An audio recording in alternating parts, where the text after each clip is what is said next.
Assalamualaikum warahmatullahi wabarakatuh. Perkenalkan, nama saya Muhammad Rizky Baskara, nomor induk mahasiswa 20060511090 dari kelas Teknik Informatika C, mata kuliah Matematika Diskrit. Di sini saya akan menjawab pertanyaan-pertanyaan dari ujian tengah semester Matematika Diskrit. Untuk soal yang pertama, yaitu jelaskan alasan kita bisa mempercayai pernyataan jika saya terpilih dan Indonesia maju, maka Indonesia pasti maju, dengan catatan diberikan tanda kurung agar lebih mudah mengubahnya menjadi bentuk P dan Q. Gunakan pengetahuan mengenai tautologi, kontradiksi, dan kontingensi.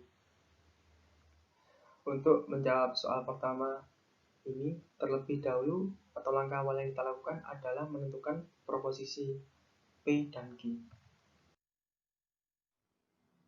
Kita tentukan proposisi P adalah saya terpilih, kemudian Q adalah Indonesia maju. Setelah menentukan proposisi, langkah selanjutnya adalah mengubahnya ke dalam logical statement. Maka dinotasikan menjadi seperti ini. Itu ada P kebalik, itu adalah lambang dari dan, kemudian ada panah di kanan adalah lambang atau simbol dari maka. Maka ini dibaca P dan Q, maka Q. Setelah menemukan logical statement, langkah selanjutnya adalah mengeksekusinya dengan tabel kebenaran atau proof table. Ini adalah tabel kebenarannya. Langkah awal untuk mengisi tabel kebenaran adalah mengisi P dan Q terlebih dahulu. Untuk mengisinya bebas, saya mengisinya dengan P true true false false dan Q true false true false. Setelah mengisi P dan Q, kemudian kita ke kolom 3, yaitu P dan Q. Kita operasikan P dan Q tersebut. Dapat kita ketahui bahwa dan atau konjungsi itu hanya bernilai benar jika kedua pernyataan itu benar. Kita operasikan, kita lihat baris pertama dari kolom P, true dan true, hasilnya true. Kemudian baris kedua, true dan false, hasilnya false. Kemudian baris ketiga, false dan true, maka hasilnya false. Baris terakhir, false dan false, maka hasilnya false. Setelah kita mengoperasikan P dan Q, kemudian kita implikasikan hasil dari operasi P dan Q ke Q. Kita lihat kolom 3 dan kolom 2, true maka true, hasilnya true. False maka false, hasilnya true. False maka true, hasilnya true. Dan baris terakhir, false maka false, hasilnya true. Bisa kita simpulkan bahwa maka atau implikasi ini bernilai salah jika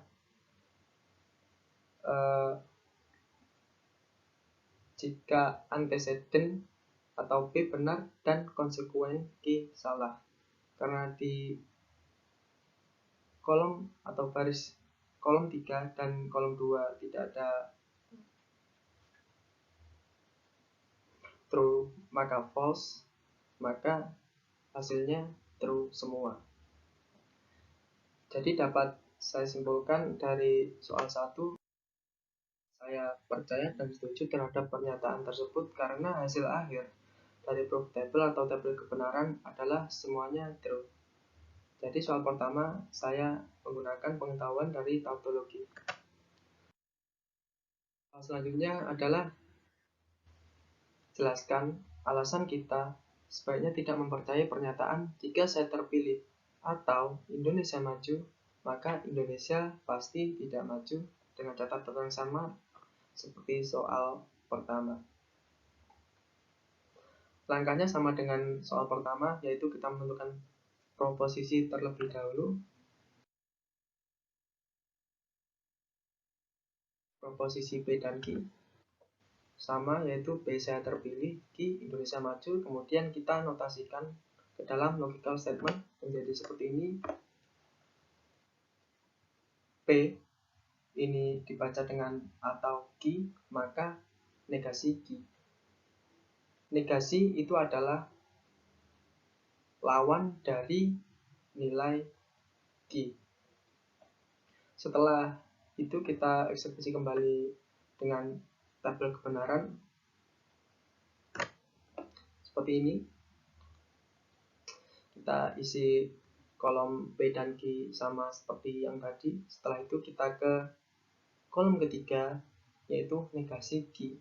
Seperti yang saya katakan tadi, negasi Q adalah lawan dari nilai Q. Jika Q true, maka negasi Q adalah false. Kemudian jika Q false, negasi Q true.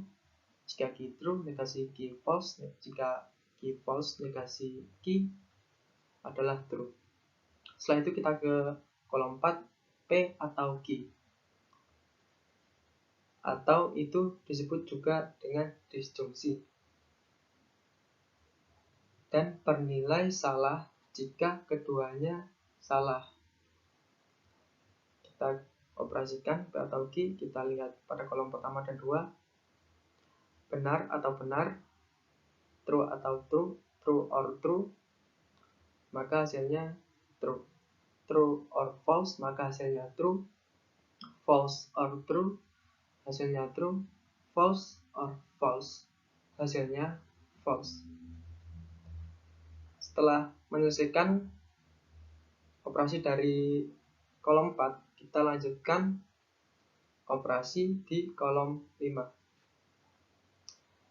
yaitu hasil P atau Q kita implikasikan dengan negasi Q. Kita lihat pada kolom 4 dan kolom 3.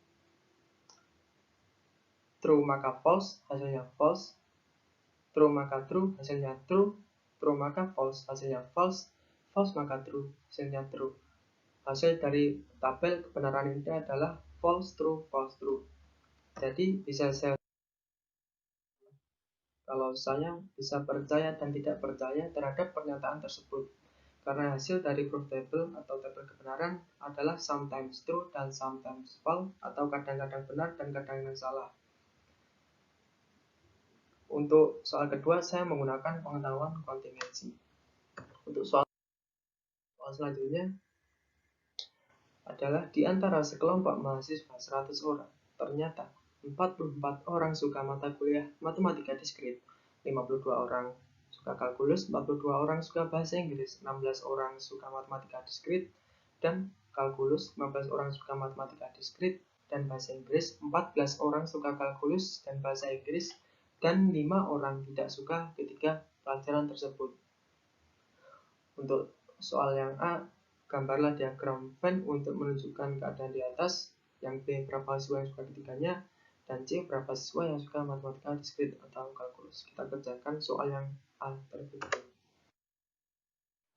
yaitu menggambar diagram Venn sesuai keadaan pada soal. Sebelum menggambar, kita misalkan siswa yang menyukai matematika diskrit dengan A, kemudian yang menyukai kalkulus dengan B, kemudian yang menyukai bahasa Inggris dengan C. Setelah kita memberi permisalan seperti ini, selanjutnya untuk mempermudah menggambar diagram Venn, saya menggunakan seperti ini. S ini adalah jumlah anggota himpunan, kemudian A tadi yang menyukai matematika diskrit yaitu 44, B yang menyukai kalkulus 52, C yang menyukai bahasa Inggris 42, dan ini ada yang namanya irisan yang lambangnya seperti mangkok terbalik tersebut. Irisan adalah himpunan yang bagian-bagiannya adalah anggota yang sama. Jadi A irisan B itu 16, atau ini adalah A, itu A irisan B adalah yang menyukai matematika diskrit dan kalkulus. Kemudian A irisan C sama dengan 15, B irisan C sama dengan 14, kemudian A irisan B irisan C sama dengan X, karena pada soal tidak diketahui yang menyukai ketiganya. Untuk mengisi tabel kebenaran, sekarang kita fokus ke bukan tabel kebenaran, diagram Venn. Kita fokus ke gambar di sebelah sini. Mengisinya dari yang paling kecil sendiri, yaitu di tengah ini. Di tengah ini adalah A irisan B irisan C sama dengan X, kita tulis dengan X. 100 ini adalah S. Setelah itu kita isi atasnya dengan 16 min X. Kenapa 16 min X? Karena pada lingkaran ini sudah ada X. Jadi untuk mengisi yang ini itu adalah sisanya. Kemudian ini juga sama, sisanya A irisan C, kemudian B irisan C 14 min X dan A-nya 13 plus X. Untuk yang di luar dari ini itu X-nya jadi ditambah. Kemudian yang B 22 plus X, yang C 13 plus X. Jadi diagram Venn yang sesuai keadaan pada soal adalah seperti ini. Jika X-nya sudah ketemu, diagram Venn-nya juga akan berubah.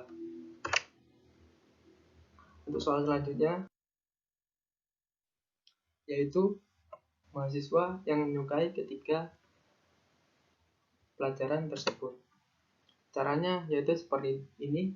Kita tambahkan A plus B plus C plus A irisan B plus A irisan C plus B irisan C plus X sama dengan 100 min 5. Kenapa min 5? Karena 5 itu di luar dari himpunan yang ada pada diagram Venn. Setelah itu kita masukkan nilai-nilainya. A irisan B itu adalah 16 min X, kemudian A irisan C 15 min X, kemudian B irisan C adalah 14 min X, dan plus X sama dengan 95. Kita operasikan dulu yang 16 min X sampai plus X ini. Setelah kita operasikan maka menjadi seperti ini. Hasil dari operasi tadi adalah 45 min 2X. Kemudian kita masukkan nilai A plus B plus C. A adalah 13 plus X, kemudian B adalah 22 plus X, dan C adalah 13 plus X plus 45 min 2X. Setelah kita operasikan maka akan mendapatkan hasil 93 plus X sama dengan 95, kemudian X sama dengan 2. Jadi yang menyukai ketiga pelajaran tersebut adalah 2 orang. Peroleh A irisan B irisan C sama dengan 2. Setelah kita menemukan X-nya sama dengan 2, maka diagram Venn-nya juga jadi seperti ini. Yaitu X yang tadi 2 kita masukkan ke dalam sini sehingga hasilnya menjadi seperti ini. Untuk soal selanjutnya adalah mencari siswa yang menyukai matematika diskrit atau kalkulus. Untuk mencarinya, ini ada mangkok yang menghadap ke atas, simbolnya di mangkok itu namanya gabungan. Caranya hanya menambahkan semua nilai yang ada pada diagram Venn pada himpunan A dan B, yaitu 15 ditambah 14 ditambah 13 ditambah 2 ditambah 24 ditambah 12 sama dengan 80 orang. Untuk soal yang keempat, soal selanjutnya adalah bentuklah fungsi boolean dalam bentuk SOP dan POS dari soal nomor 1 atau nomor 2, pilih salah satu. Catatan, anggaplah pernyataan P dan Q sebagai variabel X dan Y. Gunakan tabel kebenaran untuk mempermudah membentuknya. Untuk Soal nomor 4 saya mengambil fungsi booleannya dari soal nomor 2. Dapat kita ketahui bahwa soal nomor 2 tadi logical expression-nya atau logical statement-nya adalah P atau Q, maka negasi Q. Jika kita ubah P-nya X, Q-nya Y, maka menjadi seperti ini. Di dalam fungsi boolean, negasi dilambangkan dengan aksen. Kemudian setelah ini adalah menyetarakan logical statement-nya agar bisa dibaca atau bisa ditulis ke dalam fungsi boolean. Mengapa perlu disetarakan? Karena di dalam fungsi boolean ini tidak ada operator maka atau implikasi. Kita ketahui P maka Q sama dengan negasi P atau Q.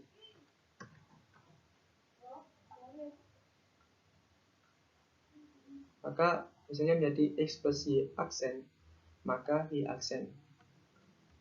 Setelah ini kita ke proof table, kita isi seperti biasanya. Sebenarnya untuk mengisi proof table fungsi boolean mirip dengan logical statement. Kita isi untuk kolom pertama X 1100, Y 1010. Kemudian Y aksen adalah kebalikan dari Y nya 1, Y aksen 0, kemudian Y 0, Y aksen 1, Y 1, Y aksen 0, Y 0, Y aksen 1. Setelah itu kita pastikan A plus X plus Y nya, dan setelah hasil X plus Y nya kita aksenkan X plus Y, yaitu benar ditambah benar, maka hasilnya benar. Kemudian diaksenkan menjadi 0. Kemudian benar ditambah 0, maka hasilnya benar kita aksenkan menjadi 0. Setelah itu pada baris 3, 0 ditambah 1, hasilnya 1, maka kita aksenkan menjadi 0. Baris terakhir 0 ditambah 0, maka hasilnya 0, kita aksenkan menjadi 1. Setelah itu hasil dari X plus Y aksen ini kita implikasikan ke dalam Y aksen.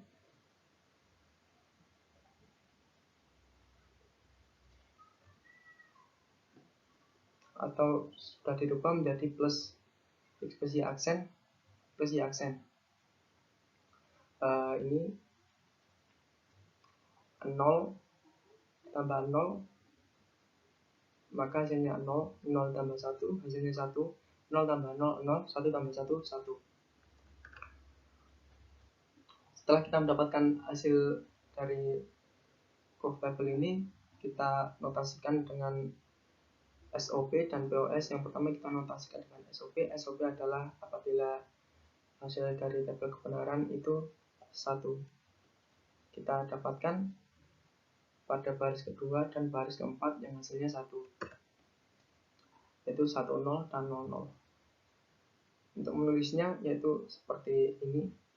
X-nya ini 1, kemudian Y aksennya 0, jadi Y aksen, kemudian ditambah 00, ini X aksen dan Y aksen. Kemudian kita ke POS. POS adalah kebalikan dari SOP. Jika pada SOP yang bernilai 0 diaksenkan, di POS yang bernilai 1 yang diaksenkan. Kita dapatkan yang hasilnya 0 adalah 1, 1 dan 0, 1 pada baris pertama dan baris ketiga. Maka fxy sama dengan ini X aksen plus Y aksen, kemudian ditambah dalam kurung ini X plus Y aksen. Untuk selanjutnya pertanyaan UTS untuk semua. Jelaskan pentingnya pemahaman materi dasar matematika diskrit dalam teknik informatika. Pertanyaan bantuan, pada bagian apa materi dasar matematika diskrit berperan? Maka mengapa matematika diskrit itu penting dalam jurusan teknik informatika? Menurut saya adalah alasannya matematika diskrit sangat penting adalah karena matematika diskrit merupakan ilmu yang paling dasar dalam jurusan ini. Pada dasarnya, informatika adalah kumpulan disiplin ilmu teknik yang mengolah dan memanipulasi objek diskrit. Diskrit sendiri memiliki makna diskontinu. Contoh dari objek diskrit adalah bilangan bulat, graf, atau kalimat logika yang tidak berubah secara kontinu, tetapi memiliki nilai yang tertentu dan terpisah. Beberapa materi yang berperan dalam jurusan teknik informatika. Yang pertama ada logika. Logika dalam ilmu komputer digunakan sebagai dasar dalam belajar bahasa pemrograman, kecerdasan buatan, basis data, rekayasa perangkat lunak, dan lain-lain yang mempergunakan logika secara intensif. Kemudian ada algoritma. Algoritma menjadi penting karena ia merupakan jantung ilmu komputer. Banyak bahasa di dalam cabang-cabang ilmu komputer yang diacu dengan terminologi algoritma. Untuk materi selanjutnya yaitu Boolean. Aljabar Boolean adalah dasar operasi hitung aljabar dalam pemrograman yang menggunakan sistem bilangan biner dengan bahasa pemrograman dan mendukung perkembangan hardware dan software komputer. Itulah mengapa matematika diskrit sangat berperan dan penting di dalam jurusan teknik informatika, sehingga pada tahun pertama matematika diskrit selalu diajarkan pada jurusan teknik informatika.